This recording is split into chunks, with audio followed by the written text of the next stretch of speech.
Okay, good evening, everyone, and welcome to our seventh LRA Research to Practice show. Tonight we have a fabulous panel of scholars that will be discussing academic vocabulary. My name is Michael Mandarino. I'm from Northern Illinois University, and I am honored and privileged to be able to moderate tonight's chat with just a wonderful topic and a wonderful group of speakers. And I think to get started, I'd like to have each of the speakers introduce themselves, but tonight we do have Freddie Hebert, Bridget Dalton, Jim Burke, and Devere Woolsey, and we'll be discussing for the next hour academic vocabulary and its implications, not only for research but also for classroom practice. So if we can start left to right, if Bridget, if you'd like to introduce yourself and let the people know who everyone is, where you're from tonight, and we'll get started with our chat. Sure. Thanks, Michael.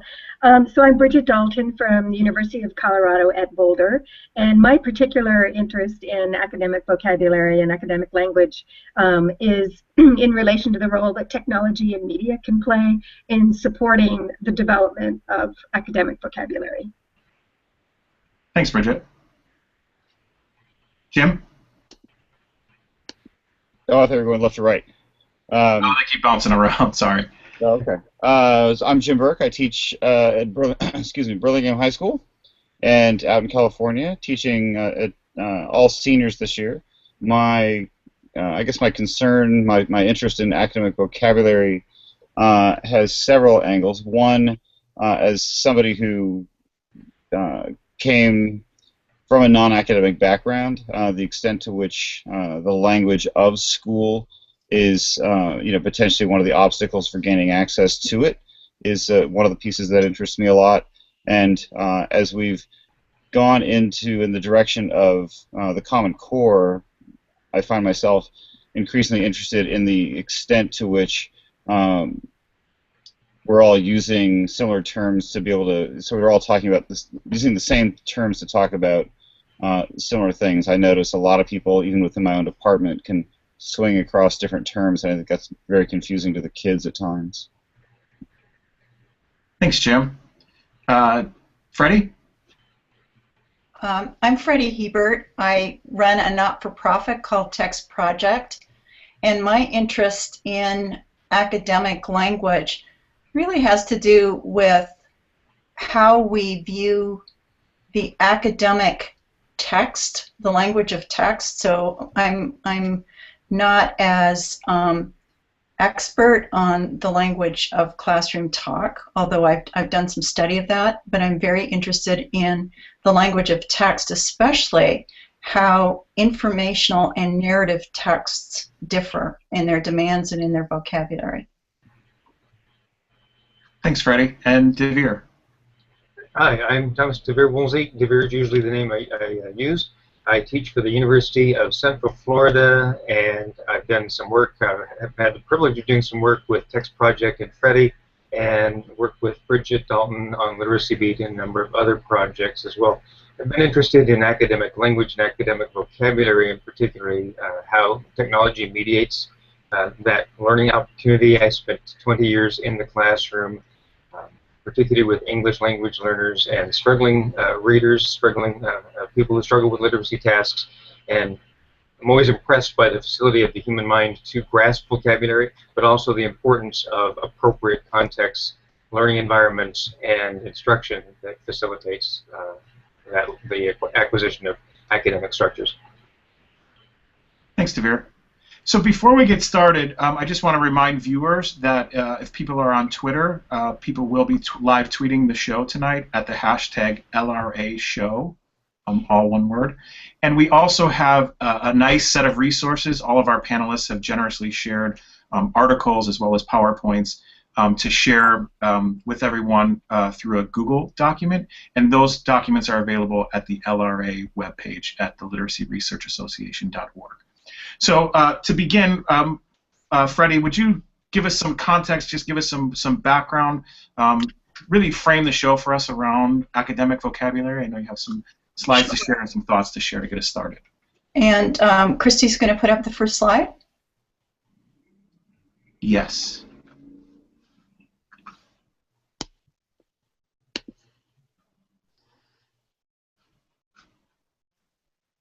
I could start talking about it. So what you're going to see on the first slide is a summary of a conversation.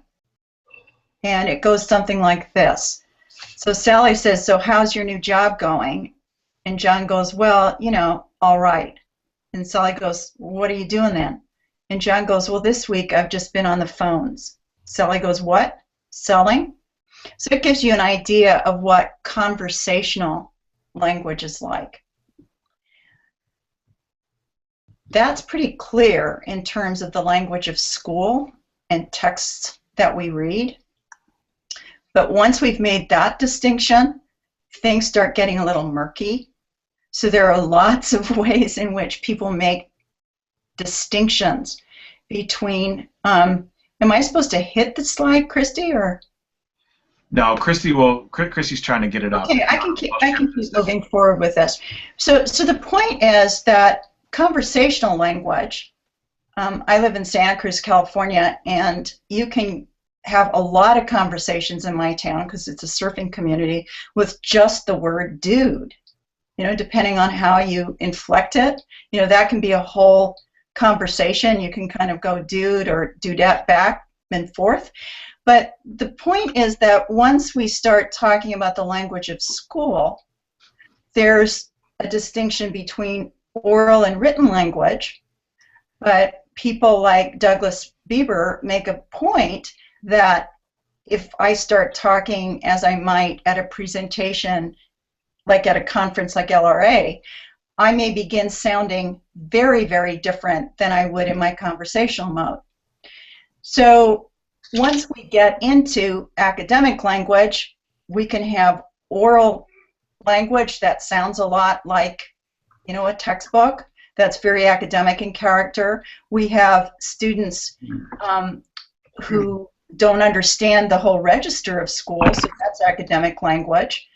But what I'm going to make a distinction about is once we look at the academic language of texts, so let me start reading you a text. Unlike protons and neutrons, true elementary particles, such as quarks and electrons, are not made up of smaller pieces. Okay, so that's an example of an academic science text with fairly technical language. Now I could read a short story and we see, and I'm not sure if you're able to see that short story on the right hand side, but what I want to make the distinction about today is that in academic language, we often think of content area language, and then we think of a general academic language, like words like absorbed, or although, or regards, or respected, words that might extend across both informational and narrative text. And we have lists such as the Coxhead list, which has now really been, I think, replaced in a nice way by the Davies and Gardner list, which is based on American school text rather than the university text from New Zealand that the Coxhead academic vocabulary list was based on. So I'm making the distinction here that there's a distinction between talk and written language, okay, and you can have academic oral language, a lot of it, and then within academic written language, I'm suggesting that a really important distinction is that there's a certain register or genre of literary text that we need to consider as a unique aspect of academic language, as well as the language of content area text, and then words that kind of filter through both and also through the tasks of school, words like directions and explain and inference. So that's just a little background here. Great. This so people were able to see those slides. So were they? Oh, okay. I couldn't see them, so I didn't know. I didn't know if people were seeing them. Actually, I wasn't seeing them on my screen. Every part of it is everyone else can see them. Okay. I shared them, so if that comes up, just know that people can see them. Okay, so if next time I do this, then I'll know that people are seeing the example of the narrative text with certain kinds of words that typically we don't use in conversation, but are prominent in literary texts. So one of the questions that we asked more broadly to people is then what do you see as the role of direct vocabulary instruction versus learning language through use and context? And that's an open question to the panel, but maybe to build on what you started with, Freddie, if you want to start that. So what is that relationship then between teaching those words directly versus learning them more contextually? Well, the question of what is it that you teach in terms of vocabulary is something that's been really intriguing me for the last decade especially. And I'm very interested in some of the directions that the Common Core chose. I mean, they chose to emphasize more informational texts as part of English language arts, but then on the other hand, when they start describing vocabulary instruction, it seems to me that they have a pretty narrative stance in what they're talking about. So from my perspective, what we haven't been doing very effectively is to really think about what are the words that are going to give you most leverage to teach. So I think that there are some really fundamental ideas to teach about language. In fact, I've been proposing that there is some instruction that needs to happen in English language arts that actually looks a lot like mathematics instruction, where we're teaching kids about the underlying systems of vocabulary. So we're not just focusing, we've had this kind of 8 words a week, vocabulary instruction in elementary schools for a long time. I spent a lot of time trying to find out where that idea came from, that 8 was right. It seemed to me to be an interesting number. And some of the words typically are completely unrelated to each other. So my interest really has been in, can we give kids a sense that in stories, you can expect that writers are going to use lots of different ways to describe the ways in which their characters act or the traits of their characters. Okay? In an informational text, you're going to see a lot of words that connect together with a theme. For example, that text that I just showed on the Higgs field.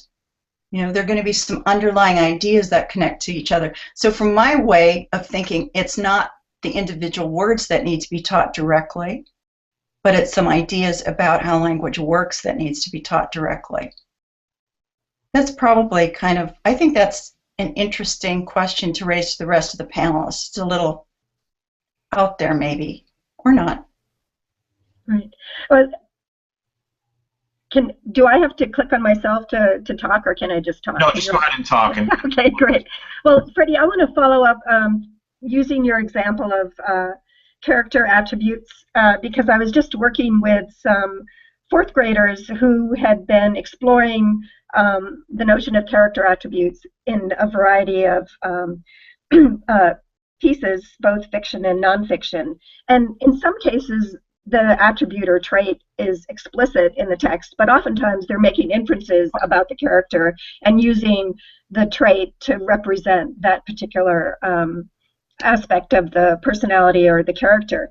But what I was exploring with them was these 4th graders were choosing from a list of character traits. They were choosing a trait and then working in a small group created a 30 to 60-second video illustrating that character trait in a context. And so a little role play that they videotaped, and typically they would first research the word, jot down related words, brainstorm some context in which, when would you encounter a character who was like this, who represented this, what might they say, what might be the situation. And that it was really interesting to see how that allowed them to connect what seemed rather abstract to them to their personal understandings of what that trait might look like in a different context. And so I think that's an example of, I don't know, it's certainly not a traditional direct instruction, but it's involving students in using academic vocabulary and words contextually, but then bringing it back to making the connections to the literary characters that they were encountering. So I see that as a really promising way to both make it engaging, but also to make it much more of a related web kind of approach to thinking about networks of meaning and understanding, so that character becomes this elaborated concept with different, both breadth and depth of understanding. But it's coming from that, let's use this word and let's use it with related words and let's put it in a context. Right, so there's an underlying concept there, and that's exactly the thing that I'm talking about, rather than the focus on just a very few discrete words, but actually looking at what lies underneath. And I know, Jim Burke, we've been talking about, things that are probably more applicable in the elementary school. I don't know how you look at it from a secondary perspective. I think it's, I think the piece that, well, between the elementary and middle and high, I think one of the things that I tend to, I guess, sort of obsess over is time. I teach, I have 35 kids in most of my senior classes and 51 minutes. And so when you think about how every minute that gets used and sort of what are you buying with that, one of the things that I've really been thinking a lot about this year, and it shows up in some of the documents that I provided for us to upload, is it's not at all to speak against what anybody else is saying. It's what is the work that the teacher can do when they're designing handouts, when they're designing writing directions, when they're creating tasks, that really takes into consideration what I'm coming to think of as sort of the mental move. So on the one hand, there are these academic words like evaluate, explain, discuss, that come with a lot of expectations with them if they do appear in directions, but also in terms of the teacher actually having to conceptualize the task through those words. I think it changes the game if you, on some level, if you go from who, what, where, when, why questions. And it's been really interesting. I'm not at all speaking critically of my colleagues, but we have the photocopy machine in the English office now for most of the school, and so a lot of times people leave assignments behind, and it's been such an education to look at kind of the range of cognitive demands this year, and at least at the secondary level, what I realize is those handouts are where the rubber really meets the road. I mean, this is something that I or somebody else is creating as an assignment or as a tool or a test, whatever, as a writing prompt that they're going to put in the kids' hands, and like that's what the kid's going to look at. And so whether the language is cognitively demanding, whether it's clear, so many different things, and then when you add the level of kids that are lacking that academic experience, when you add kids that have language challenges of one sort or another, then to some extent it seems to clarify my task to go around and kind of clarify for those kids what it means, but it also points out how many things can be going on in a task or in a class that can leave a kid out if they don't know what it means to integrate something, for instance. I think you bring up a really, really good point, and that's also something that I've been thinking a lot about in terms of the new generation assessments, because there are some very different kinds of tasks on some of these new assessments. And I think the language of those tasks, especially when kids are used to, in digital environments at least, just hitting the button to hear the directions read out loud, when kids are going to be asked to read some of these tasks. So I've been reviewing items for one of the consortia, and I have to tell you, they are, I think, some very inventive tasks, but you really have to be able to follow a genre of directions that I'm not sure many kids are actually participating in. Because in contexts where I am, the kids often seem to be jumping over the directions and just jumping into the task. So I think, Jim, you bring up something really critical. And another question that I think we have then is, listening to the conversation so far, is then what's the balance when we're talking about teaching more academic vocabulary, or when the task is situated within a particular disciplinary context, like reading a piece of literature, reading a piece of nonfiction, or reading science or history or some other subject matter. So curious, what is that balance between academic vocabulary and technical or discipline-specific vocabulary? How do you see that playing out, especially as you talk about these networks of meaning or teaching the underlying systems of language and going forward? Well, if I could just start out some ideas here. I've been working on a group of words with a text analyzer, so this is all digital, and we have access now to so many digitized texts, and I've been taking a group of 2,500 complex word families, so that would be like attend, attention, attending, and I've been asking what percentage of text do these words account for, and I've come up with a list. And honestly, the general academic words, I think, like on the new Davies and Gardner list, to me, could potentially be like a new Dolch list. And I keep asking people, like, don't send the list that I'm providing you, to home with kids.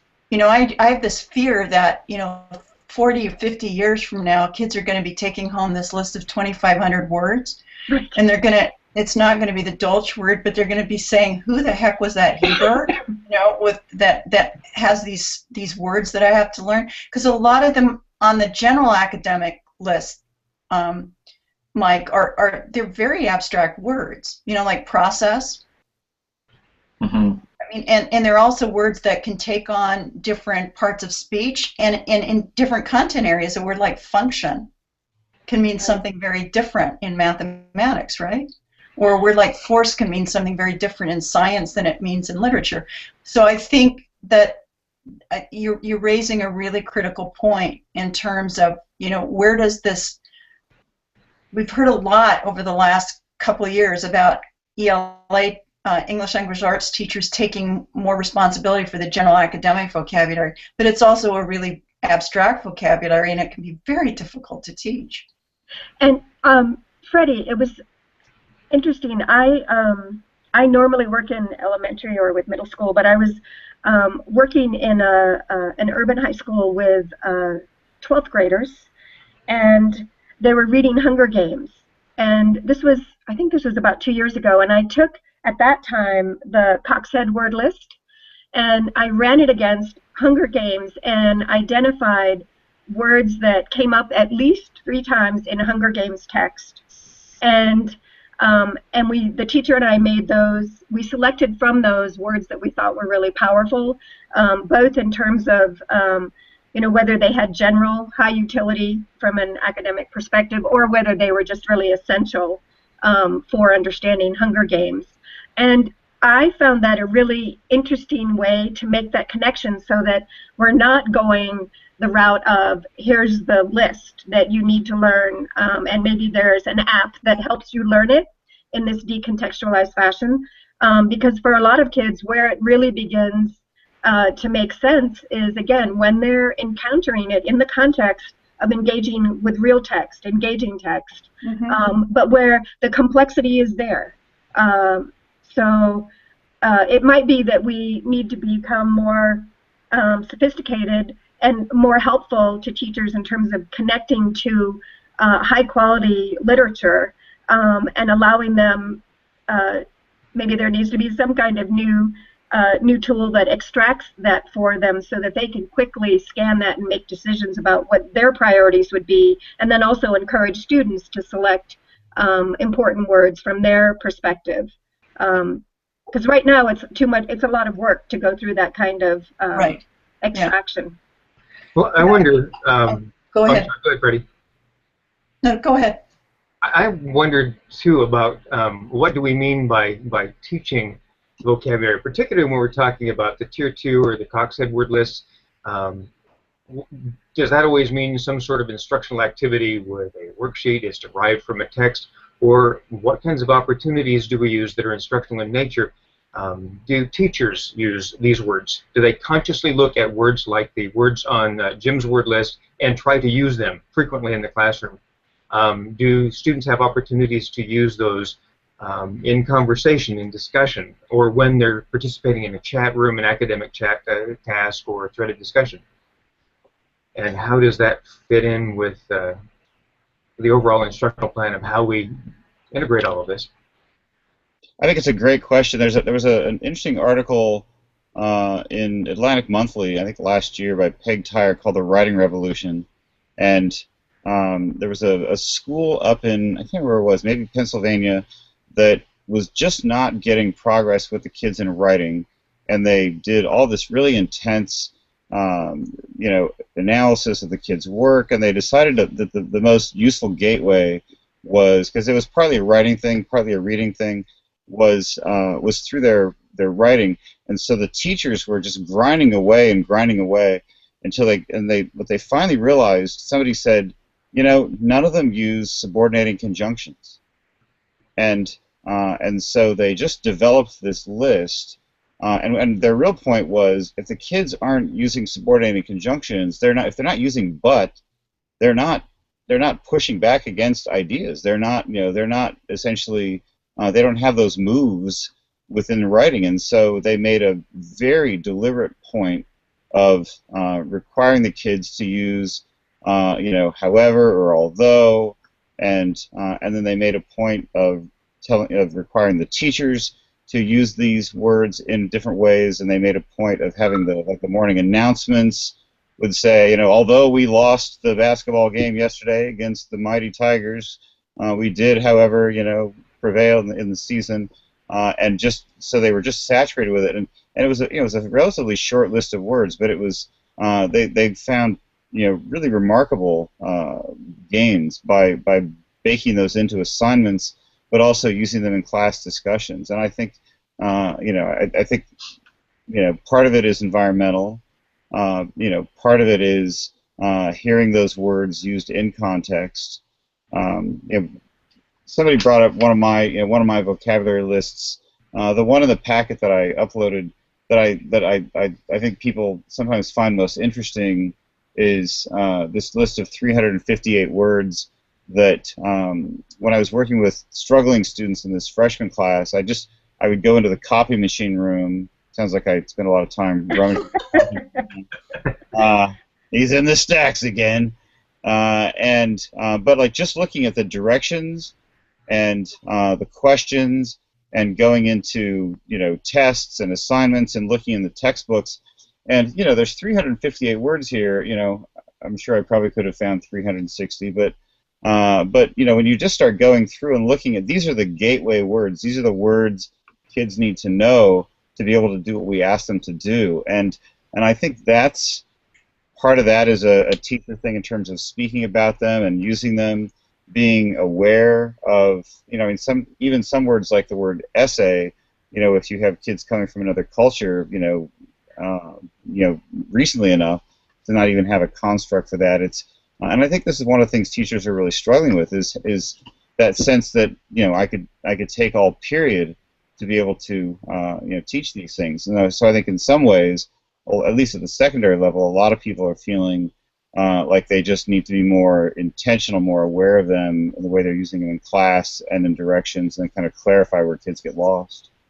So, Mike, you probably want to move on to the next question, but I want to make the comment that in the Seeds of Science, Roots of Reading project that I worked on with David Pearson and Gina Cervetti up at Lawrence Hall of Science at Berkeley, one of the things that I did is I went through released items on the Science National Assessment of Educational Progress, and I found 50 key science words, and we posted those words, like not all 50 in second grade, but progressively.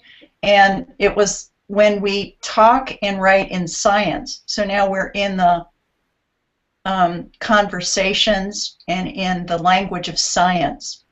We don't talk about looking, we talk about observing. Right. So that's another example. I mean, this comes back to my idea. I think we have to be uncovering things about language in a way, our vocabulary instruction in elementary grades has been word specific, related to particular texts. And even if two core reading programs use the same story, like The Stranger, Chris von Allsburg's book, they cherry pick different words from it. And what we're saying here is there needs to be the underlying structure that keeps being made explicit and talked about. I keep coming back to Hattie's notion, right, of making the important things visible. So we're uncovering, and I think as teacher educators, we need to do a better job of helping teachers know what needs to be uncovered when it comes to language. If I could just pick out really quickly on what Freddie was just saying, I think that example of observe is a good example of what I'm thinking a lot about this year, is in the sense that it's an action, right? Like it's an academic, intellectual action that also comes as a part of a word. So if you're asking kids, to observe, part of what you're needing to, or if you're asking kids to explain, or you're asking kids to, do any of these other, actions, if you're asking a kid to integrate a quotation, integrate is a word which, as Freddie was saying earlier, can mean different things in different contexts, but especially as they go, up in the grade levels, a lot of times I might be saying integrate a quotation, and so it's a writing action, it's an intellectual action, it's also a word that they don't necessarily know the nuance of, and so it's, I think that's what I'm finding myself thinking more about, is being more deliberate about that cognitive action, that that intellectual act, and am I pairing that in my directions or the task, whatever it might be, with the right word. So if I mean explain, then use explain versus analyze. Right, and I think I'm seeing, I work with a wonderful group of third grade teachers who are very thoughtful about how they're developing academic language. And so, for example, the team were all teaching compare and contrast and using different versions of Venn diagrams, but they were giving the children, the majority of whom are bilingual students, they were giving them sentence frames so that, again, it would help them both understand the underlying concept of how do you compare and contrast two things. So they had the support of the visual diagram, the Venn diagram, but then they were also giving them sentence frames that would use the words similar and different and however, or although. But I think, and I'd love to hear people's thoughts on this, unless we need to move to another question, is how do you move them from, they're taking a hold of those sentence frames and they're using them and they're hearing their teachers model use, and they're having that reinforced, but then moving it to a more flexible, independent application on their own when it's not so structured. I think we know less about how to make that happen or what's required. because it's when you think that, Jim, you're saying that with your high school students, you're seeing the need to be very precise around the difference between explain and analyze, and yet literally from kindergarten on, kids are being asked to explain and analyze, and so something's not working. But again, I think the use in action but making those conversations, those meta conversations about why we're using the language this way and going after precision of meaning is important. I don't know that I would say that it's, that like it's not working, at all those different grade levels, Bridget. I think one of the things that the Common Core is inviting us to maybe be more cognizant of, it's like in Webb's depth of knowledge model, the same verb can slide up and down all 4 levels. It's a question of, so you can identify can be a level 4 verb. It becomes a question of what are you asking kids to identify, the noun that follows it. And I think that's, as kids slide up to those higher levels, or to go back to some of Freddie's examples between nonfiction and fiction, I think the question in that situation is, what does explain look like when you move into poetry, or what does explain look like when you move from middle school poetry up into, explaining a Shakespeare sonnet, or or explaining it in conjunction with something, something else that you're comparing it to, and I think that's, where that complexity kind of spirals up in those ways. So I don't think it's the kids aren't getting it. I think that it's more a matter of they have to keep getting it over and over at those progressively more complex levels. Right. I mean, and I would certainly agree with that, Jim. I was yeah. I just didn't want the 3rd grade teachers to know they weren't getting it. Well, I mean, they're getting it in that context, and with that structure. So it's how does it develop to become more fluent and nuanced in relation to the genre, the task, the discipline. So, Dabir, I think you were ready to say something there. Well, you just kind of hit that. Fluency, which comes from multiple opportunities in multiple contexts. Nuance, under what conditions do we use certain words in certain disciplines or in generally, and then the idea of precision, and that's come out of the conversation in the last few minutes, that it's not just any one instructional activity. We have to have multiple things. It's got to be a word learning, a consciousness about words. I don't want to use that exactly because I think that connotes certain things to some people that is not inappropriate, but I'm looking for something a little bit wider, that there have to be a more expansive view of what we mean by vocabulary instruction and academic language use, which is certainly a key part of that. Some of the things you've both been mentioning.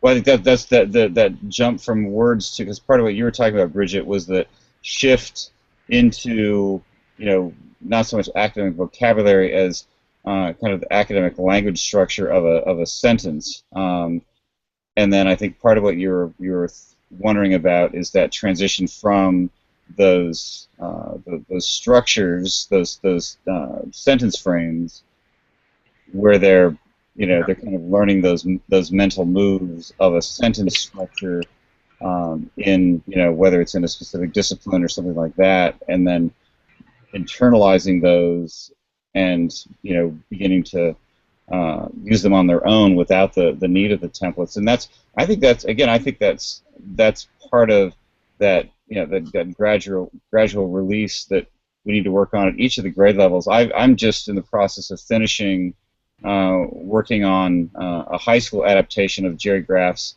and Kathy Birkenstein's book They Say I Say, where if you're not familiar with it, they went through at the college level and identified these what they call the moves that matter in academic writing, and so they realized that in traditional academic writing that there are these fairly common frames that authors are using more specific to argument in their case, And that's one of the things that I've been thinking about is that transition. Once you kind of introduce the moves, how do you get that kid to be able to integrate it into their writing? So, for example, if my students are writing in class, even on like a timed in-class essay, I might have a list of a couple of the moves up on the board with some sample, templates to remind them, definitely try to use these. I won't make it a requirement, but they're just kind of part of the environment to keep them in play, because it just takes a long time for them to internalize those structures. They're not natural.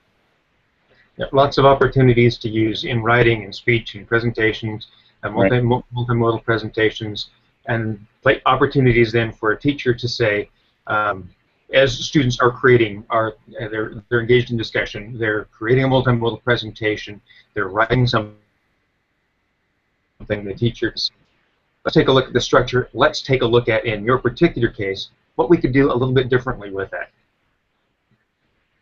And the teacher modeling it themselves. I think there's so much to be gained from becoming more intentional with your own practice. I mean, I think it's one of the things that a lot of teachers are frankly feeling really tried by, is just the number of I think we're feeling like those guys that I used to see on the Ed Sullivan Show when I was a little kid that had long poles with plates spinning in their chin and their ears, and I do all these different things at the same time, in front of a bunch of kids that you're just trying to talk about a poem with.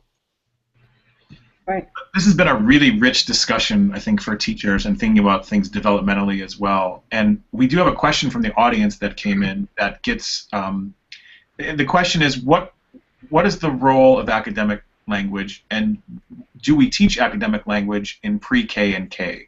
How do we account for differences in vocabulary as students are entering kindergarten, and then then we can think about how does that go all the way up to when they're in Jim's class, for example. So if anyone would like to tackle that question. Can I just say one quick thing about it, which is the term academic vocabulary, because what I notice is, not necessarily here, but at least at the high school level, how many different ways people use that word and that term, and I think that is an important thing, not right here, but for us to think about, because some of the ways that teachers will use it I find fascinating. It's not that they're having their kids look for for bad things, but they'll use that term in a way that I think that makes no sense in that context.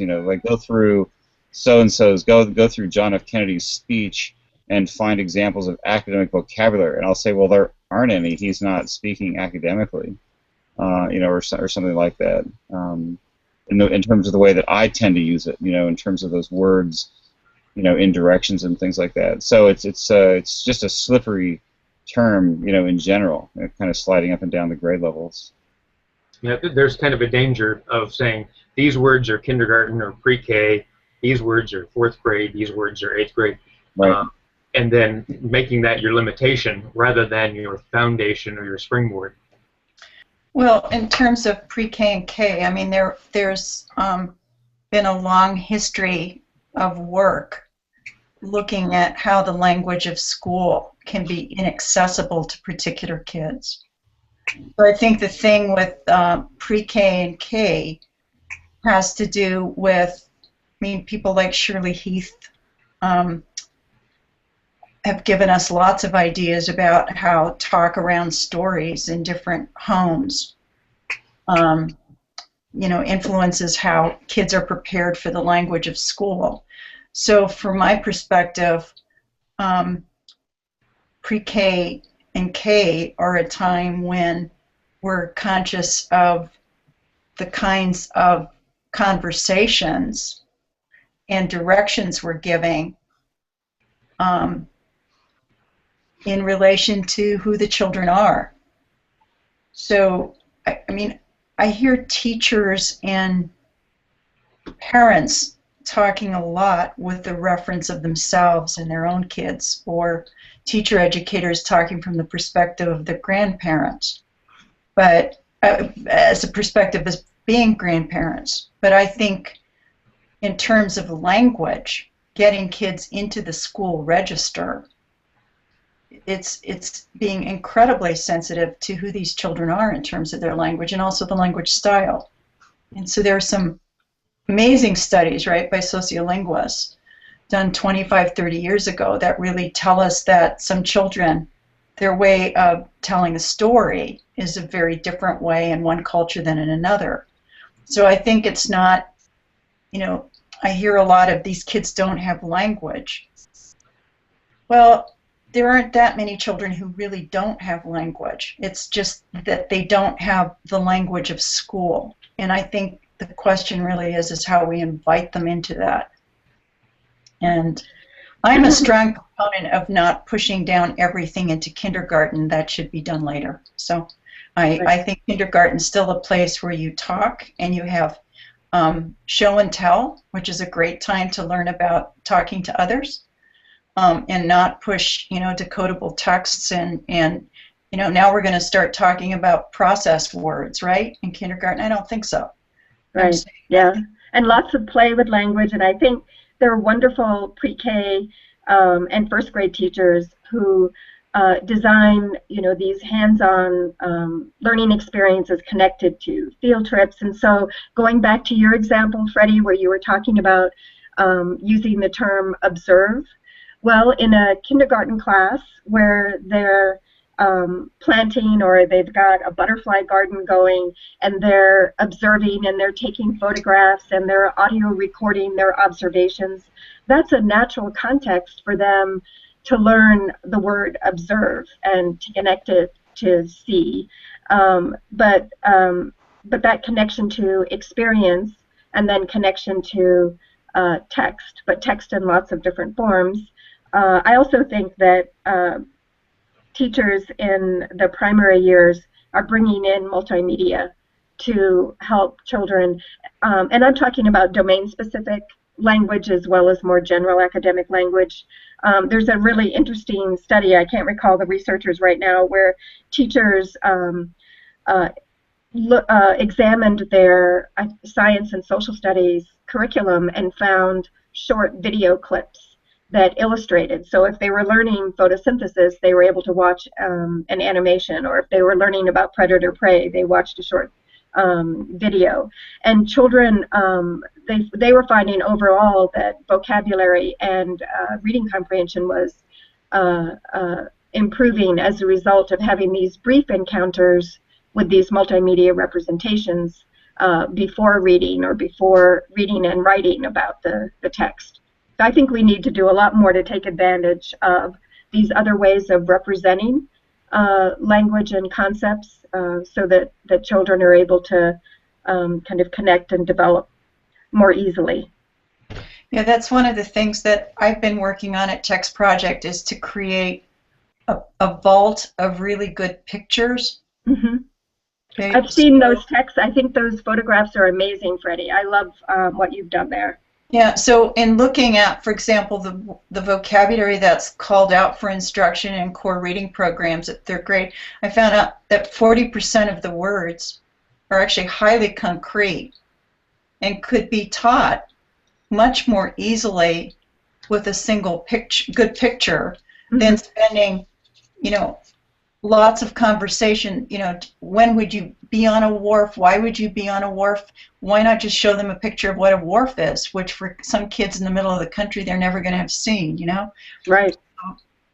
Like Mike, maybe kids in your area, I don't know if there are a lot of, I guess there are lakes though, right, and rivers, so. You know, one thing that the talk was making me think about, I don't know if anybody with us today was at NCTE in November. There was a breakfast put on by Heinemann to celebrate this new book by Penny Kittle and Tom Newkirk, and they showed it. It's kind of collected writings of Don Graves, and they played video, original film that they found of Don Graves and Lucy Calkins sitting. You know, you see Lucy Calkins sitting on the floor with third graders talking about books, and you see Don Graves, sitting around a table with these third graders for what everybody commented on how long he was engaging in conversation with them. This sense of there being no rush, and the line of inquiry and how thoroughly he would develop it. And you know, in a lot of ways, I wouldn't say there was anything academic about it. I would almost say, in that context, you know, it was like a story workshop, and there was a sense of like craft language in a way. You know, Billy, why did you use that word? And you know, why did the little boy go into town? You know, and can you tell us more about that, Billy? And these, you know, there's like 6 or 8 kids sitting around a table, and it was the generative nature of the language and the quality of the language and how seriously he took the students in the conversation, and then watching Lucy Calkins as well, you know, and entering into discussion with kids about what they were reading. It was just really, I guess it's sad to say, of another time, you know, in a lot of respects. But to watch these 2 masters at it was really something. This has been like one of the fastest 55 minutes that I've been a part of, and so we only have about 5 or 6 minutes left, and we do want to have Devere, who generously agreed to be our discussant as well, to synthesize some of the many things that have been discussed tonight. So, Devere, if you could, we have your slides if there were any you wanted to show, or if you want to just sort of talk about what we've discussed so far in this quick time. Well, we've covered a world of words tonight, I think, and come up with some really effective practices and some really important ideas that teachers and anyone who works in an instructional environment need to create a place where words are thought about and where they're used intentionally, and there's a little bit of risk-taking that's perfectly acceptable. Do you remember his show? I imagine a lot of the folks watching remember his show. It was first Art Linkletter, and then it was Bill Cosby, Kids Say the Darndest Things. Oh, yeah. You know, it was a fun show. It was a funny show, but what was really going on there was kids experimenting with language. And sometimes it was amusing, but what they were doing was experimenting with language, being able to try it out, enjoying it because all the people around them were enjoying it, and learning to become more proficient. Kids are in school, they're students because they're not experts, and often they won't become experts. Sometimes they'll just be knowledgeable. You know, nobody can be an expert in everything, in every discipline, in every domain. So they'll sometimes just be very knowledgeable citizens of their states, country, the world, and be able to understand a lot of that. And they're going to do that because they've learned vocabulary, because they can use certain kinds of vocabulary precisely. They can understand the nuances of that vocabulary. They can understand the different contexts where that's going to come up. The more opportunities that we have for students to use language, to hear it used correctly, well, correctly is not the word I want to go for, but in precise ways, more likely they're going to become proficient with academic vocabulary and academic language, which would be the syntactic structures and so forth that form that. Mike, rather than show those slides, because we are near the top of the hour, they're available, they're linked, they're available, and I'd encourage you to take a look at the visual, I'm not sorry, not the visual, but the vocabulary self-collection strategy, which I've been working on with Dana Grisham at National University and Linda Smetna at California State University East Bay, and it's described also on the Literacy Beat blog. And take a look at that. What we found really powerful were the not just the products, but the things that led up to the products, the discussions students had as they were looking at important ideas. For example, one group of 5th graders we worked with, everybody knows what boiling is. By the time you're in 5th grade, you know what it means for something to be boiling, or you think you do. There's actually a very precise scientific definition. Through this strategy, we were able to help students look at the nuances so that they could use it precisely. They did it with multimodal tools by working together in groups, by creating rationales that they recorded in audio, and also by looking at images. And one of the things the kids told us that Bridget had mentioned too, they wanted us to allow them to use video. They came up with that. That wasn't our idea. So it's the things that kids get to do with words that I think really make a powerful difference. I probably left out some of the important ideas that we've covered. Mike, thoughts? I think this has just been a wonderful discussion, and maybe we do have like a couple more minutes left. Does anyone want to sort of give your final take, something that you really want to leave the audience with before the night ends, and if whoever wants to jump in first, but if there's really something that you want people to take away from this hour, what might that be? Well, the one thing that I would say has really had a profound effect on my teaching this year, and teachers have really been responding to it, is in the packet is this list. How do I go back beside it? This thing that has these academic vocabulary words on there like that. And what I did with these is I have a digital version of the Common Core, and I was going through the Common Core to identify these actions that are most consistent across it. What are these, so I came up with 15, what are these words, right now I'm calling them anchor words that are not specific to English, and so my school, for instance, is in the process of having posters made that would appear in all the classes, and I think the value there is at least as much for the teachers in terms of their assignments, and then I've been pairing it with this other piece of in the packet about Webb's depth of knowledge, and it's dramatically changed the way I'm writing prompts and questions and things like that. I think Freddie was mentioning some of that earlier on in terms of the nature of the questions on things like the park assessments and whatnot. They're intellectually very different than your traditional tests, and the kids have really been responding well to that. They challenge them in whole different ways. My comment would be that there's a there to the structure of language. We often haven't been uncovering what some of the underlying commonalities and systems are within language, and that's what I'd like to see happen in the next decade. Bridget, a final thought?